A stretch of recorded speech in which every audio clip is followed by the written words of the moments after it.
One lightning strike, a midair explosion, and a 3-kilometer fall into the Amazon. That's how Juliane Koepcke's nightmare began.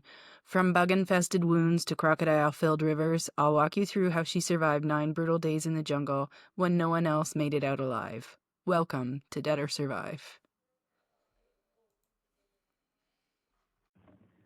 Welcome to another place and time where one day you'll be dead or you'll survive.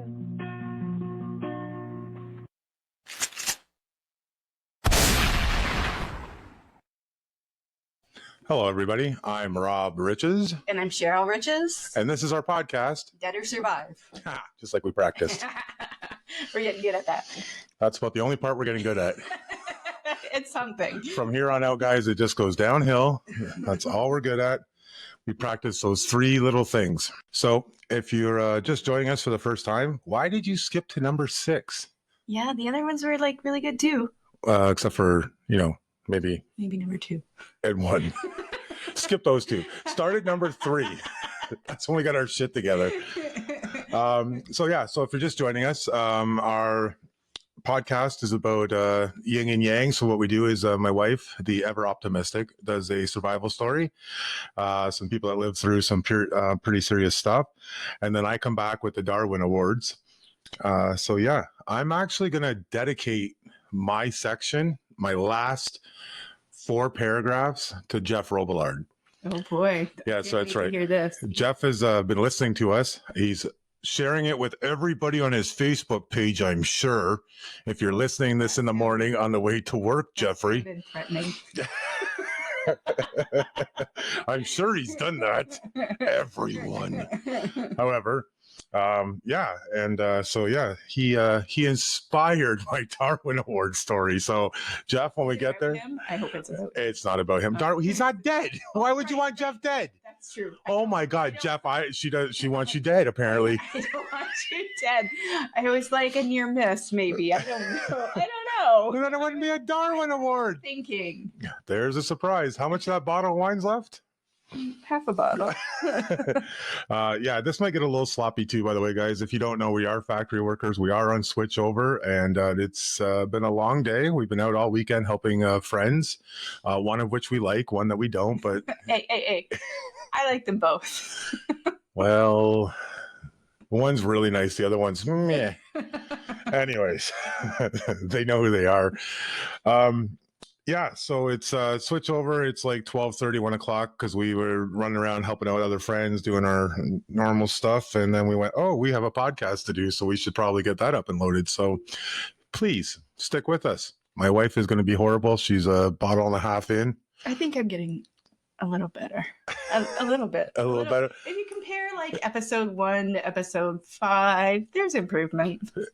Yeah, you drink more wine before the episode. I found the key. You should see her side of the desk, guys. Her side of the desk has wine bottles, beer bottles. And then mine has apple juice, and I'm the fat one. So figure that shit out. All right. So let's go over our checklist. Got your alcohol? Sure do. Got your story? Yep. Okay, let her rip, potato chip. Okay, this week I'm going to be talking about Juliane Koepcke. Koepcke? Koepcke. Oh, Kopp. Oh my God. She's still alive. Like, you should probably watch what you're saying. She'll come after you. Lawyers and such. Koepcke. Got it. That's a beautiful name. Okay, so I think I'm going to get a patch and put on my motorcycle vest that says "I love Koepcke." I think that's a great idea. Okay, so Juliana was born in 1954 in Lima, Peru, and her mother Maria was an ornithologist, so a girl after my own heart. What the hell is an ornithologist? A bird expert. So she's like a doctorate in birds. What do you even do with that? Well, she studies them. She was in Peru. She's studying them. And it's the 50s. They didn't even know a whole lot about the rainforest at that point. So that's what she was doing. Okay. Her father, Hans, was a biologist. And I'm going to talk about Hans for a minute because she credits Hans with, Juliana credits Hans with a lot of her, like, go and get her kind of stuff, because when he was in 1948, he was offered a job in Peru as he was like the guy at the Natural History Museum. He was offered a job there in Peru. Like a curator? I think I have it written here. I'll tell you when I get there. Okay, but it's 1948, so the war's just ended, and they're living in Germany at the time, so not real great time for Germans, right? Which war? 1958? 1948. Oh, So, sorry. I thought you said 58. sorry. I'm really paying attention. Yeah, so he has a difficult time getting to Peru to take this job, and there's no passports and there's no visas for Germans. So for him to get across the Atlantic to Peru, he has to like sneak his way over there. So what he does is he travels on foot across several mountain ranges, and he gets on a freighter. He ends up at one point he gets caught and arrested, and he spent some time in an Italian prison camp. But he eventually stows away on a cargo ship that's headed for Uruguay by burrowing into a pile of rock salt.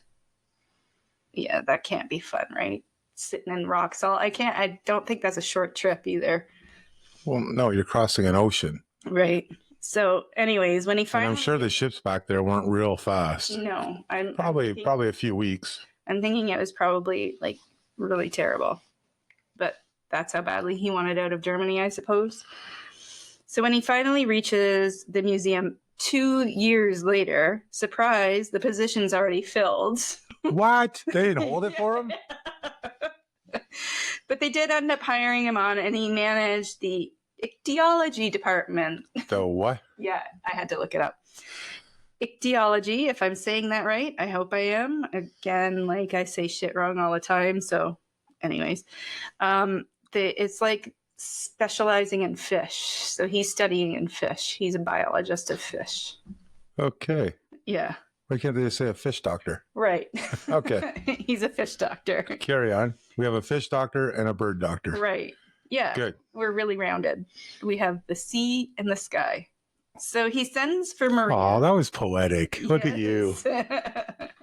He sends for Maria, and she just gets on a steamer and comes over and arrives in 1950. Easy peasy. And she was also hired at the museum, and she ran the ornithology department. Bird doctor. Right. Bird doctor.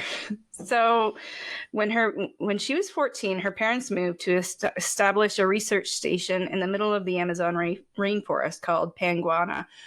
They just basically cleared a spot in the Amazon and like built a shelter, and this became a research station.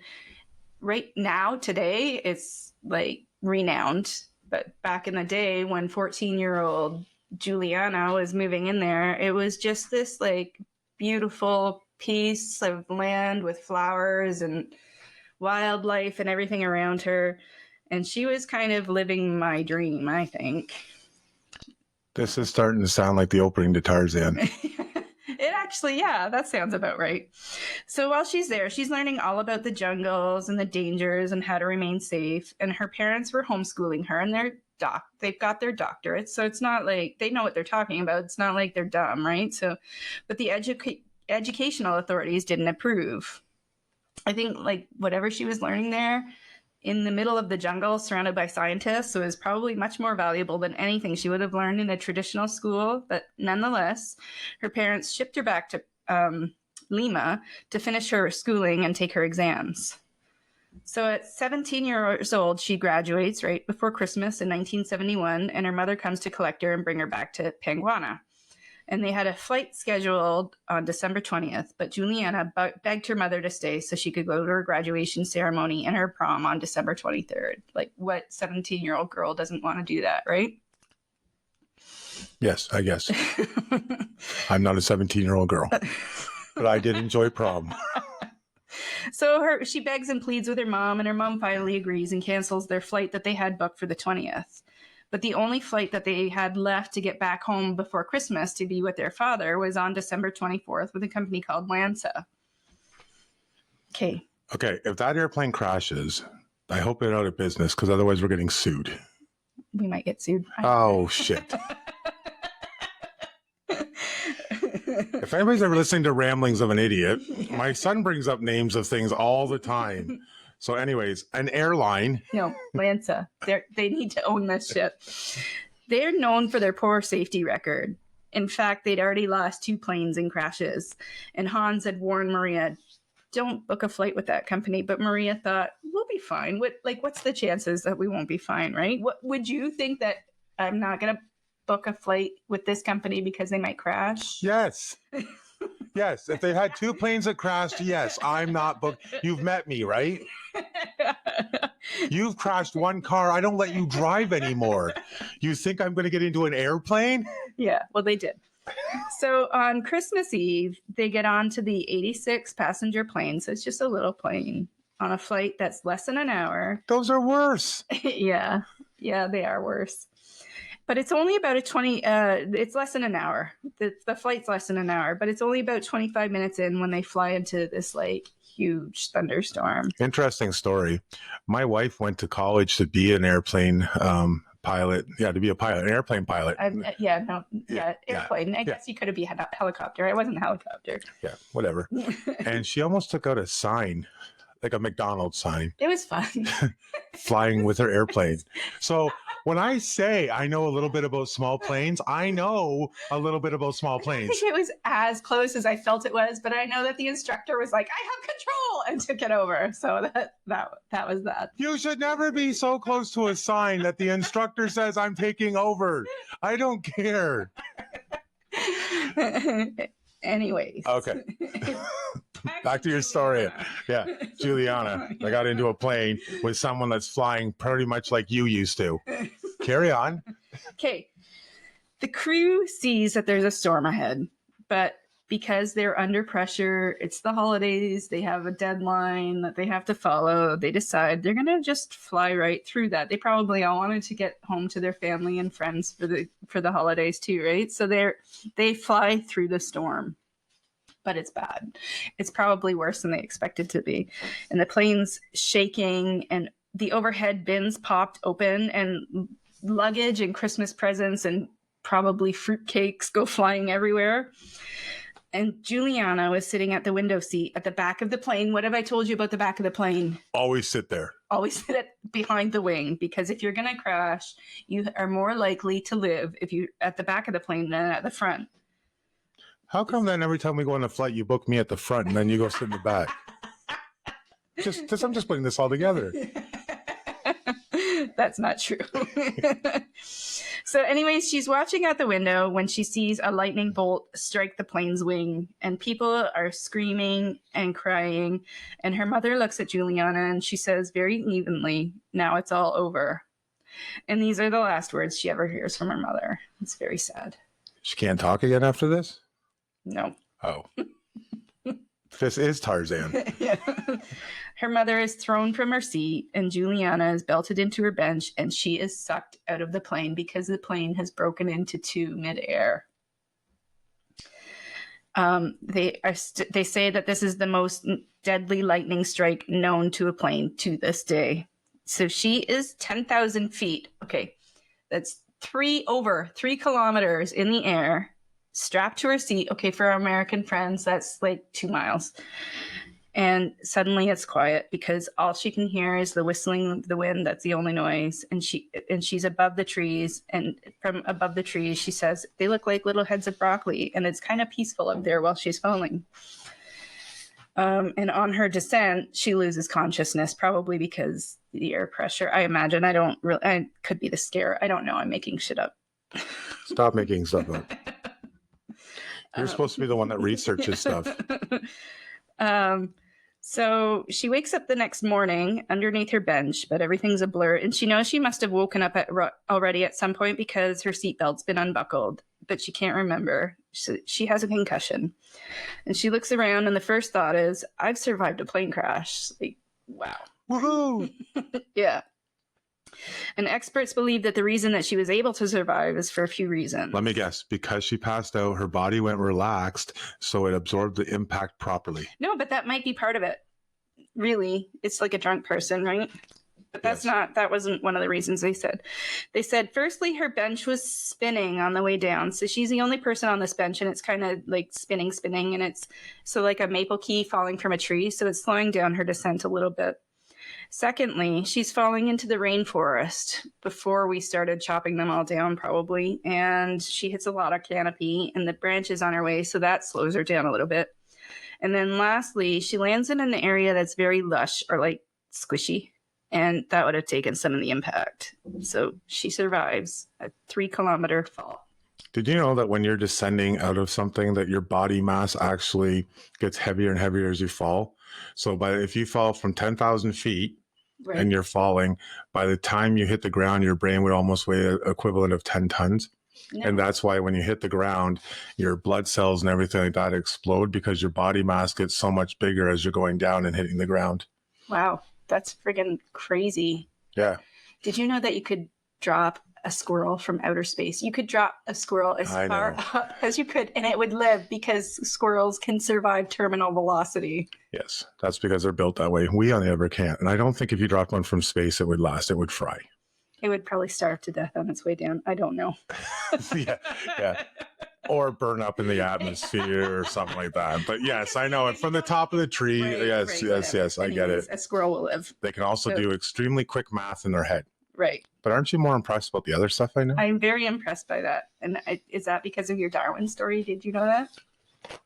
Continue on with your story. Oh, I might have hit something there. Okay.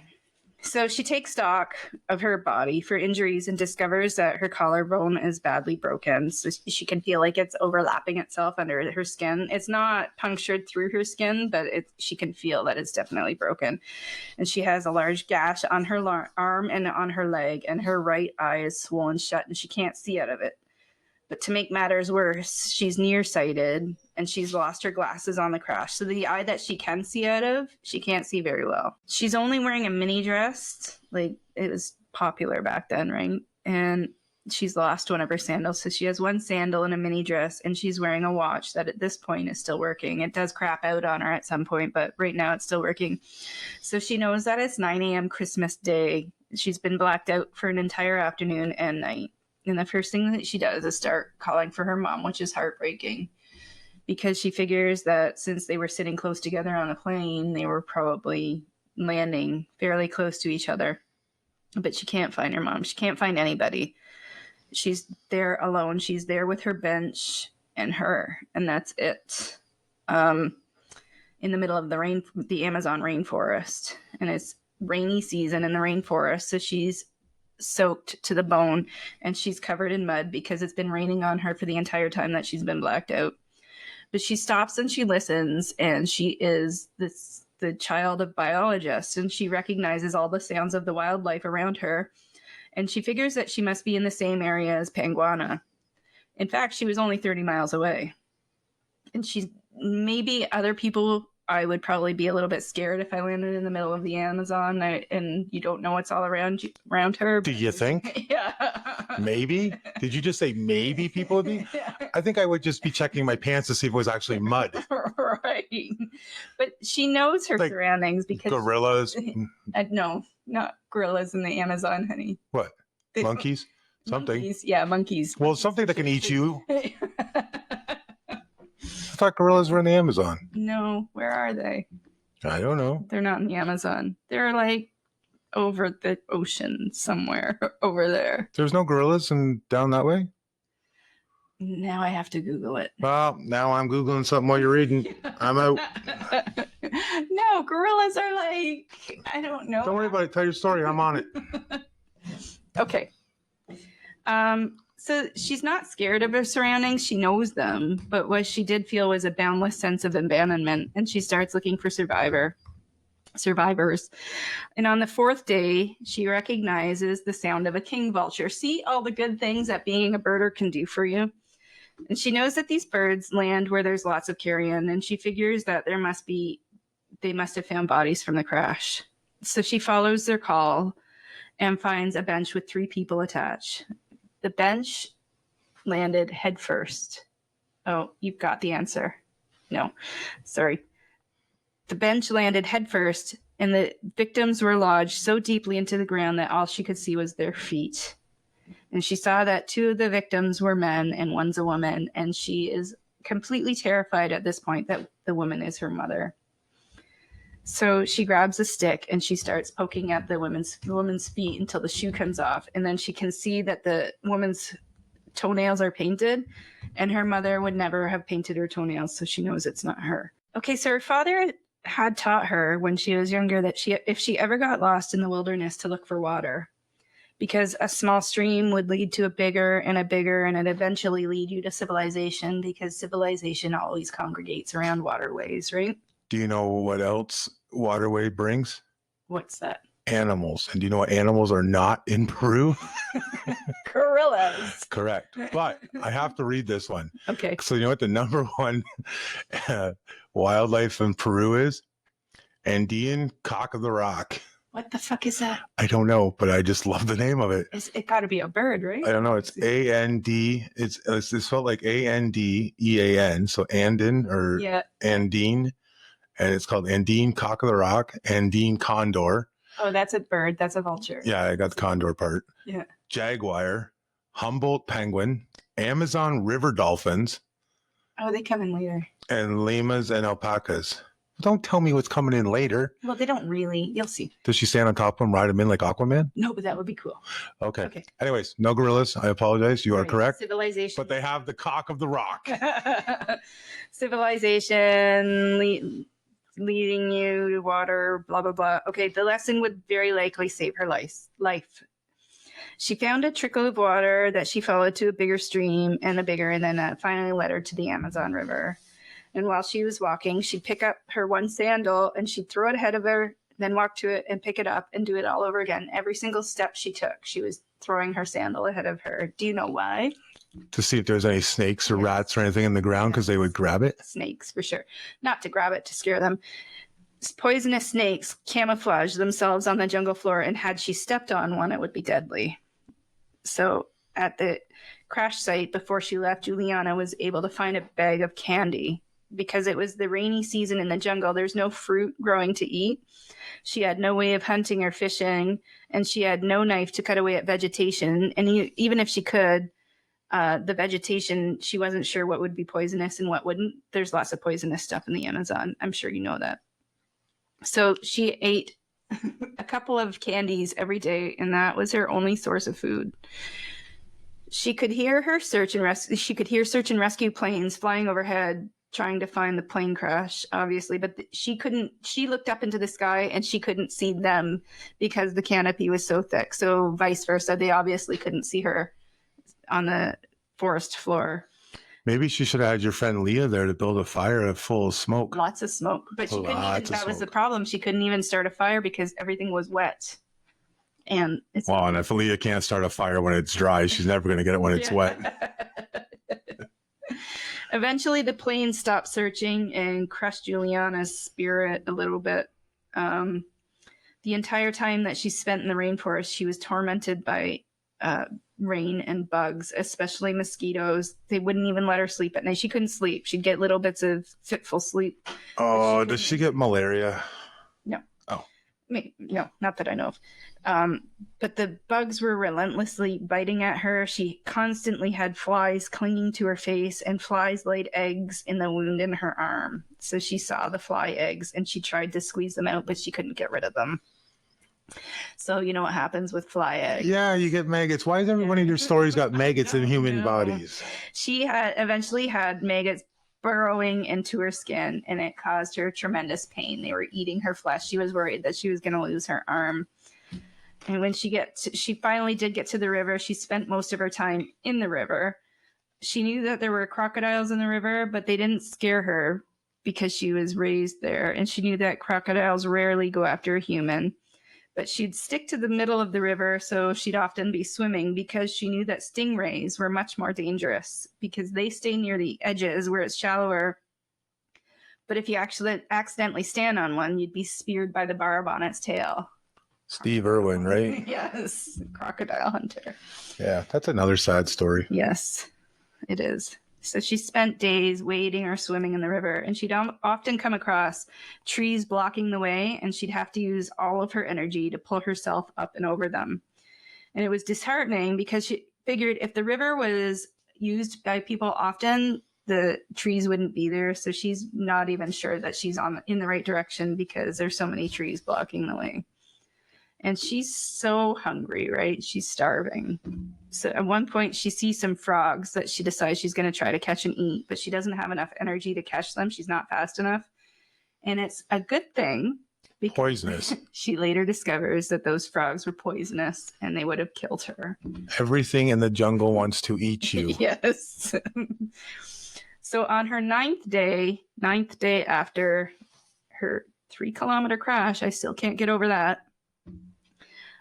She decides she gets over one of those trees and she's exhausted and she decides to have a nap on the riverbank. And when she awakes, she gets back in the river, she goes around the corner and she finds a boat. And at this point, she thinks she's hallucinating. It wouldn't be the first time on her trek. She has hallucinated seeing rooftops. She's smelled food. She's been hallucinating on her way. So she wasn't actually sure it was a boat until she got up to it and put her hands on it. And then she got a rush of adrenaline and she suddenly has some more energy because there's actual civilization. There's a boat. She knew she needed to get out of there and she wanted to use the boat, but she didn't want to take the boat, even after all of this, without permission. So she sees a trail going up into the forest nearby and she follows it and finds a small shelter. There's nobody there, but there's a can of gasoline. Juliana remembers watching her father treat his dog with similar injuries to her with gasoline. So she pours a little bit of the gas on her wound with the maggots, and it works. She gets 30 of the maggots out of her skin. Oh. Yeah. Rescuers would later get another 50 out. Okay. Yep. Yeah. You got it. She had maggots. Why do you have to keep bringing it up? That night, she decides to sleep in the shelter, but finds the ground to be too hard, probably because she's hurt, right? So she goes back down. Well, I'm probably all bony, not much muscle, Right. no cushion. Yeah. So she goes back down to the river and sleeps on the sand. And when she gets up the next morning, she goes back up to the shelter and she's waiting there. And then until finally she hears voices. And 3 men come out of the woods and they're startled by Juliana because local legend tells of water goddesses that are part water dolphin, right? That's what we were talking about. And Yep. part white-skinned blonde woman. So they think that she's one of these goddesses. So they're all a flutter or whatever. And they're supposed to be blonde and she is blonde. Luckily, Juliana spoke Spanish and she was able to explain to the men that she had survived the Lanza plane crash. So they gave her food and she got her first real good sleep the whole time since she's been there. And the next morning, they took her on the 7-hour trek downstream where a local pilot airlifted her to a hospital in Pucallpa, Peru. Oh, nice. Yeah. Put her back on a plane. That's where she wanted to be. Yeah. I bet. I didn't even think about that. That's funny. So her dad's waiting here for her at the hospital, and it's this heart-wrenching reunion where her and her father could barely speak. Well, yeah, he's probably pissed, right? She didn't make it for Christmas. Rescuers are able to use information that they get from Juliana to find the area of the crash. So they all go out there looking for survivors, but sadly there are none. She's the only one, eh? She's the only one. Wow. On January 12th, they found the body of her mother, and she was devastated to find out that her mother, along with a few other, had actually survived the crash, but they'd succumbed to their injuries before rescuers were able to find them. So it turns out that 91 people on that flight died, including 85 passengers and 6 crew members. Yeah, she's the sole survivor. Juliana, to this day, suffers from survivor's guilt, wondering if she had been able to find her mother, if she had been able to help her. But actually, none of the survivors left the crash site. They were all just hoping to stay put and be rescued. So had Juliana found them, she likely would have waited too, and that probably would have led to her death. She became known as the Miracle Girl and was hounded by the Peruvian media. She received hundreds of letters from people she had never met before. Some of the letters were simply addressed Juliana, Peru. But somehow they still managed to find their way to her. Juliana and her father returned to Germany, where she followed in her parents' footsteps and studied biology at the University of Kiel, where she graduated in 1980. She returned to Peru, where she studied bats and completed her thesis. Ooh, I like bats. Ecological study of a bat colony in the tropical rainforest of Peru in 1987. In 1998, a film was made of Juliana's survival story called Batman. We're still on bats. Oh. Yeah. Okay, carry on. Okay, the film was called Batman. No. Wings of Hope. Wow, close. It was directed by Werner Herzog. In the film, Juliana revisited the crash site for the film. They flew her in by helicopter, where she recounted. Again, let's put her in a helicopter. I don't think she stopped flying ever. Well, I know. I'm just. She recounted the harrowing details to Mr. Herzog amid the plane's still scattered remains. So they were still there, like a lot of years later. But interestingly enough, Herzog was supposed to be on that flight that day, but made a last-minute change of plans and never boarded the flight. So, yeah, that's like one of those little tiny coincidences of life. Yeah, or it's called, what's that movie called? Where you change because you've seen something. No, you change because you've seen something, and death comes trying to kill you later. Yeah, what is that? Fatal Destination? Final Destination. Final Destination. Yes. Yeah, and then she got in a helicopter with him. Well, he would, no. Yeah, stay away from him. 50 years later, Juliana is still alive. I think she's still working, actually. She's able to look back at her life as having purpose and meaning. Her works in Peru have been very beneficial to the rainforest, and she says, just to have helped people and to have done something for nature means it was good that I was allowed to survive. And for that, I am so grateful. Wow, that's awesome. Yeah. So that's the story of Juliane Koepcke. Koepcke. Yeah. Yes. Wow, that's a good story. So, how many people die in plane crashes? Did you do any facts checking? I think it's still one of the safest ways to travel, is it not? But I know it's safer than traveling by car. I do know that. Well, especially if you're driving. And we've already heard of surviving. She didn't even catch that, people. I did hear that. But we've already heard of people surviving boats sinking, right? So every transportation has its dangers. That's right. So that's the end of your story. That's all you got? That's all I got. All right. Guess that means it's my turn. It sure is. Yay. Now the fun begins, ladies and gentlemen. So, as you have figured out, we are a podcast done in the Great White North. Yep. I thought I would do an all Canadian Darwin this time. Oh, Canada. That's right. Now sing it in French. Oh, Canada. There you go. As most of you have learned, stupid knows no race or borders. It's everywhere. So you can only usually muffle it with duct tape, and even then that doesn't last for very long. So I feel like I've been picking on America a lot. I've been doing a lot of Florida, South Carolina. Yeah. I think it's just because there's a bigger population and they have more, alligators, diverse things. And it's not just that the people are. So anyways, whatever. I decided I should go with Canada this time just because it's home. And And to prove that we can be stupid too. Oh, we can be very stupid. If this podcast doesn't prove how stupid we can be, then there's some big stuff up there. So now, you and I have this debate all the time about schools. Right. And I've been saying for a long time that our education is in serious trouble. I say that teachers are not paid enough. I say that class sizes are too big. There's a lot of things. I don't even think they teach stuff that kids need to survive nowadays. Like they don't teach a lot of, maybe I'm wrong. Maybe it's just the little narrow-minded area that I live in, but I don't see them teaching taxes, economics. I don't see them doing budgeting. I don't see them showing real-life rent and all that stuff and things that you have to pay and prepare for. Stuff that you're gonna like instead of whatever Well, let's put it this way: our daughter took a course on how to learn how to play guitar. That was a credit. Yeah, that's true. Like that's There are people that become rock stars with being. yeah, but if they're going to be a rock star, they don't take a credit in school for it. They've been doing it for years, or they go out and play it, or they pick it up and they're a prodigy and they can play this stuff, right? I don't, and I'm glad. I think it's great that it experiences, but what I'm saying is the meat and potatoes of our school system should have a little bit more. I don't know, like, you know what I mean? Like the English and the math and all that stuff's great, the geography, but a lot of nonsense that we're never going to use for sure. Right. And I mean, and I like the fact that grade 9 and 10 up here, they kind of, they force you to take some stuff that, broadens your horizon. But I think even trades, like our trades, like why don't they have stuff set up for kids to get into trades, right? Like it should be much more prominent in school. So absolutely. Anyways, and another thing I always say is that university is great, but it doesn't make you smart.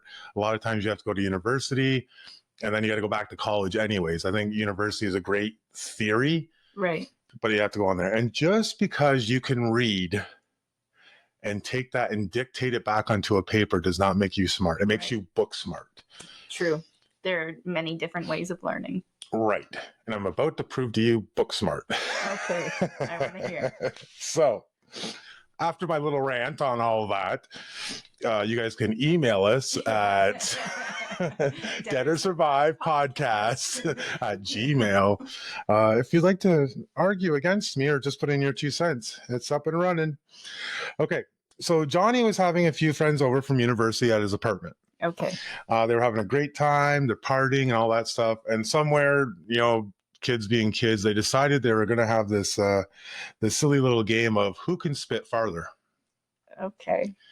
I know. I don't know the rules of the game. I know how. I mean, obviously Probably you have to just whoever spit landed furthest. I guess. Now the problem is, which I didn't tell you right in the beginning, is that they are on the 11th floor. So how do you know who spit farther? Like, do you have binoculars out? Oh. Checking the ground, or I don't know. It doesn't get into how they found out or anything like that. They're drunk, and it doesn't really matter. Yeah, probably They're just not. spitting off a balcony at this point. Right.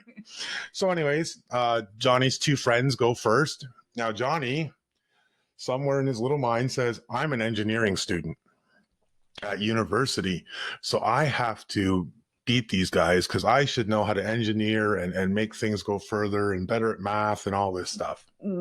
Okay. Right? He's got some liquid knowledge going on. Right. So he decides that he's got this all figured out apparently in his head. And so what he does is he backs up away from the railing, backs back into the apartment. He doesn't jump over the balcony. He runs at the balcony, but what Johnny doesn't have is athleticism, so he doesn't stop. No. He runs into the railing, flips over it, and falls 11 stories to his death. Can you imagine, like, his friends just watching as their friend plummeted to their death? All my stories are horrible. Nobody survives. Yes, I get it. I'm very dark. That one hits a little too close to home, I think. Why? You have somebody fall off a railing? Yes. Oh, I didn't know that. See, I did not know that. Anyways, so he didn't stop, went right over the railing and flipped onto the floor. Now, do you want some facts? Because I did some facts. We want some facts. Annually, 420,000. There goes the wine. You can hear it right in the microwave. Look at that, right in the microphone. I said microwave. The pouring. You guys know I'm not lying now. She didn't even think about it. She's not even listening to my story. I'm totally listening to your story. I didn't think about it. You got me on that. I apologize for the sound effects. There goes my story now. No, okay. Right facts. In the middle. Facts. I already gave facts. You were pouring. 420,000 people die from falling. Now, here's the thing. I couldn't find just falling out of buildings or falling on a construction site or anything like that. They didn't break it down anywhere. So these include every fall. So if they're falling from a building, falling in a shower, falling and breaking your hip. Yeah, any of that, right? So these are actual deaths, 420,000 deaths. Right. So it's not just breaking a hip or anything like that. But do you know what I found out? I did find that a lot of children are still falling out of apartment buildings. That's surprising to me. Yeah. I mean, it was in the hundreds. Have you seen, like, in the 70s, maybe earlier, maybe 50s. Those cages that you said? Yes. They put kids in cages and hang them out the window. So another interesting fact I heard about, I don't know if everybody's heard of him or not, but Eric Clapton. Right. Yeah. musician. Terrible story. Terrible. Yeah, his son went out of a window, 53rd floor of a New York apartment building. 53rd So, floor. yeah. So, now Clapton, did you know he wrote a song about it? Yep. Tears. Yep, Tears in Heaven. Yeah, Tears in Heaven. Tears in Heaven. So if you haven't heard that, go look it up. It's a pretty emotional song and stuff. And when you know the backstory behind it, but yeah, I didn't know his son did that. So it was that was in the 90s, 1991 or something. Yeah, so big. I know it's I mean, 90s, I always think of 90s were just like yesterday. I know it was years ago, but still you think the safety stuff had come up farther and stuff like that. So yeah. So anyways, be careful out there if you're up in a building or whatever. Yeah. And if you're playing, watch your children for sure. And if you're playing spit games, first of all, if you know what the spit game is, send me the rules. I can spit pretty good. There's an elevator game too that's supposed to take you to another dimension or something. Yeah. That's a whole other story. Yeah, we're not going to get into that one. Leave that one for the scary podcasts out there. Okay. So now this next one is one that I feel needs to be told now. This also comes with a warning because of the winter season coming up. This is also right back to my friend Jeff Robillard. So this is what I told you guys at the beginning. This is Jeff's make sure you're listening story. So yeah. So winter coming up, doing all this stuff. So with the snow falling and the winter about to cover all of Canada, I thought we would tell a story about Johnny and his snowmobile. Oh, that's why Jeff does like his snowmobile. Yes, he does. So Johnny and his friend finally got enough snow out so they could get their snowmobiles out. Which doesn't happen around here very often anymore. No, and it doesn't really say where. I did say Ontario, but I don't know if it was Northern Ontario or something. But it was saying they finally got some, so I don't know. Right. But yeah, so anyways, they were able to get their snowmobiles out. And like all boys, when they get their toys out, I mean, I ride a motorcycle. So, I mean, when we get out, we like to race each other every once in a while, go down. You see it. And I get terrified on the back. Yep. Yeah. That happens. Yeah. Well, you get your own. I've offered several times to purchase you one, and you could ride it any way you want, honey. But like I've said before, I enjoy having a drink and watching the series. Yes. So I guess you have to suffer. So anyways, so they're out. So they get them out. They're going to do some racing and stuff like that. In Canada, the snowmobiling is very big, so a lot of the trails have been groomed. Some farmers let you go across their fields, some don't. All that stuff. Yeah, these tiny little stop signs are so cute. But so when they're out there, and doing all this stuff, they can get competitive and stuff like that, especially with some of the new machines that are getting out there and stuff like that. I mean, there's some on there. You can go and see videos where these things are skipping across open water and stuff, right? So the boys are out playing and they're racing and seeing who wins the race. And then they're going, who can go through the woods the fastest and not hit the trees or anything like that. Who can jump the highest? And they just kept going on. So somewhere along the way, it must came to a tie.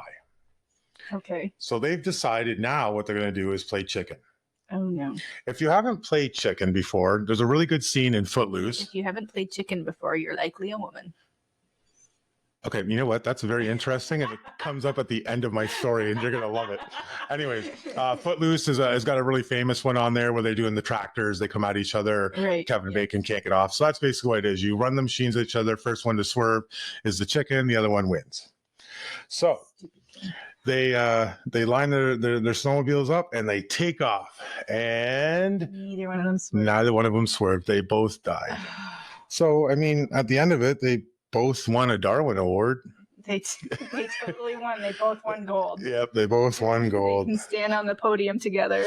You got it. Damn. So that's terrible. It is. God. So again, with in all seriousness, with snowmobiling and stuff coming up, I did some statistics again. So Statistics Canada finds an average of 73 Canadians die in snowmobile accidents a year. From playing chicken? No, not from playing chicken. Some of the main factors are the same as driving a car. So alcohol, drugs, and excessive speed. And another big one is the night riding they do, because they go out and they try to maximize the night riding and stuff, and they don't see immovable objects or stationary objects. So that's when they run into trees or they run into bridges, or there's actually been cases up here where people gone through, farmers have like the electric fences out and they've actually decapitated themselves. Yeah. Is that, I mean, we've all heard that story. I wonder if it's like an old wives' tale or if it's true. No, it's true. It's absolutely 100% true. It's happened. Yeah, that's terrible. So anyways, so right here, I even put in here, I even put in my notes, I'm giving this next info only to humor my wife. 9 in 10 snowmobile deaths recorded from 2013 2019 involve men. Yeah, it doesn't surprise me at all. I'm actually surprised that 1 in 10 is a woman. Really, that's the part that surprises me. Okay, well, whatever. 20% of the fatalities involve multiple machines. So only 20% are actually two machines colliding. The other were single machines, and most of those were from hitting a stationary object. So cue the trees, right? I think most Canadians know of somebody, or like third or fourth degree, that know somebody that have died in a snowmobile accident. It's weird. I don't know anybody that's died in a snowmobile accident, but Jeff, who we've been talking about for a good chunk of this podcast off and on, he actually came into work after he got his, I think he just got the snowmobile. He'll probably text me the whole story later, but I think he just got the snowmobile or whatever, and he was going out on it, and he actually ran into it, and he fell off and hit the tree, and I think he cracked all his ribs and all that stuff. Yeah. Like he met a tree. So yeah, but he was able to walk away, one of the lucky ones and stuff like that, and all that stuff. But so just remember, guys, and again, like I said, I drive motorcycles. It's also another dangerous thing if you don't keep your head on a swivel and watching around. So if you are out riding this season, please make sure you are safe. Make sure you got a little first aid kit with you, some extra gas, make sure your cell phone's all charged up, all that stuff. It's great fun and a lot of fun. Same with riding a motorcycle. And no playing chicken. And I encourage everybody to go out and enjoy their stuff, but be safe at it, because I want you to come back and listen to my podcast. And we need our listeners. So we need all our listeners. Like, we're not like, I'm just being greedy here. I need listeners. So we're actually doing fantastic. Actually over 250 plus listeners right now. So Cheryl and I have decided if we can hit 1,000 listeners by April, May at the latest, and we'll continue the podcast. If everybody's still listening and having fun with it. If we don't hit that number, we'll see where we're at and where we'll go. So please share it with all your friends. Let us know if you're listening. Please rate us your stories. Cheryl really wants a story. I really want to read a listener's story. I really want That's the only thing that's on her bucket list. So if you have a listener story, again, we already said it once, but please email us at Dead or Survive Podcast at gmail.com. We have a Facebook page. We have Instagram, where Cheryl loads up different pictures depending on the stories and stuff, so you can follow along, see what's going on there. And I am going to stay away from winter activities. I'm going to sit in our hot tub and just wait for the sun to come back out. Hibernate. Yes. So anyways, is there any chance we can get a snowmobile? No. Okay, so I'm going to sit in the hot tub. Well, now for the part of the podcast you are all waiting for. Okay, I'm waiting for it. This is where I beg everybody to listen. Please listen. Oh, no, this is where I tell the dad joke, right? This is the dad joke. We've already begged everybody, right? Dad joke moment. And we already begged everybody? Yes, we have. Did I beg everybody? Instagram, Facebook, email. Listen, share it on your Facebook. Yeah. Tell everybody about it. I'm pretty good at begging. It must be a man thing, too. Okay, so here you go. This is how we end her. Why can you not trust a snowman and or snowwoman and or snow people? I have no good answer. Because they're all real flakes. Oh, dun, dun, dun. That's a good one. Not your best. Not my best? No. But it fits with the snow. It does fit with the snow. Yes, you do have that. Okay, what do you call it when you mix a vampire with a snowman? What do you get? I have no idea. Frostbite. That was pretty good. That was good? Okay, we'll end with that one then. Again, everybody, thanks for listening. This is episode 6. Yep. Bye. Bye.